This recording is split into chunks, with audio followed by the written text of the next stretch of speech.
Hi,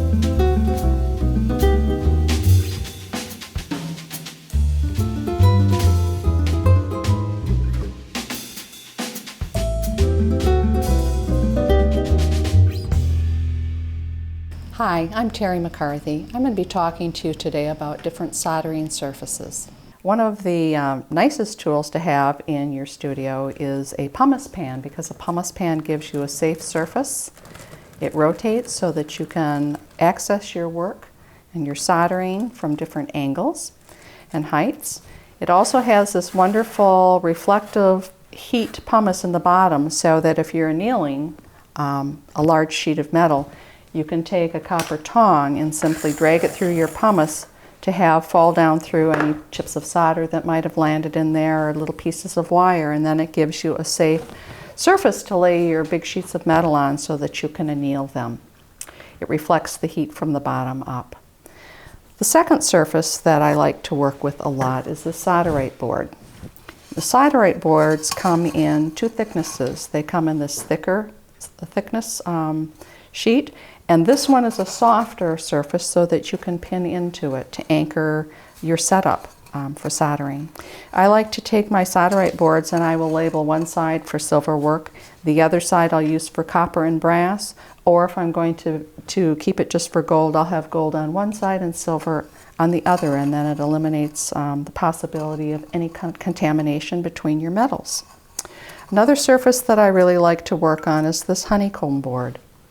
The honeycomb board has got little holes in it, and these little holes will accept stainless steel pins or stainless steel wire. The reason I say stainless steel is that your solder doesn't like to stick to stainless. It gets a little oxidized without getting crusty to contaminate your work.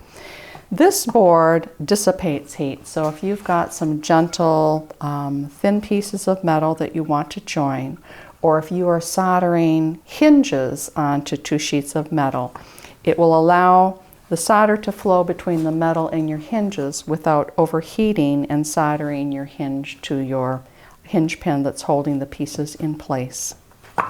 Another board that I really like to work with is a magnesia block. And the magnesia block is soft. You can pin into it, you can carve into it, you can embed your bezel so that when you're putting on your bail or you're putting on jump rings or carriers to put into a bracelet or a necklace, you can push your bezel flat and line everything up to it. You can carve out little holes if you've got a large piece of heavy metal or two pieces of heavy metal that you want to solder together. It creates for you a little kiln.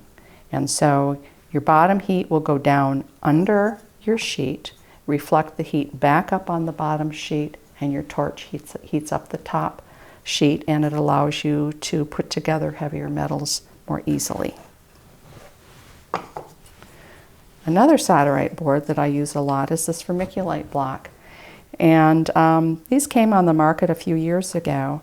They reflect heat back onto your work. So if you're soldering a bezel onto a back plate and you're heating around your bezel and your back plate, this is sending heat up towards the bottom of your piece.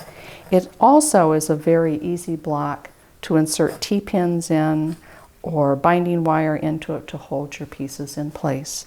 And you can use all the sides. Sometimes for doing chains, we've got it on the end. You can designate again, one side for silver, one side for gold, if that's what you're working with. This is a charcoal block, and a charcoal block is used for working with your gold. And any karat gold, it can be white gold or yellow gold, and it creates an atmosphere that doesn't allow as much cupric acid to form on your metal. It keeps your metal very clean. And a lot of times when you're working with gold, you need to dip your gold first in boric acid and alcohol, and that also adds to keeping your metal really clean. The charcoal block, you also can carve little lines in it to set jump rings up on the edge for soldering. You can also make little divots into it, and you can make ingots by just placing little chips and pieces of your scrap gold or your scrap silver, and when you heat it with a torch, you can form a little ingot.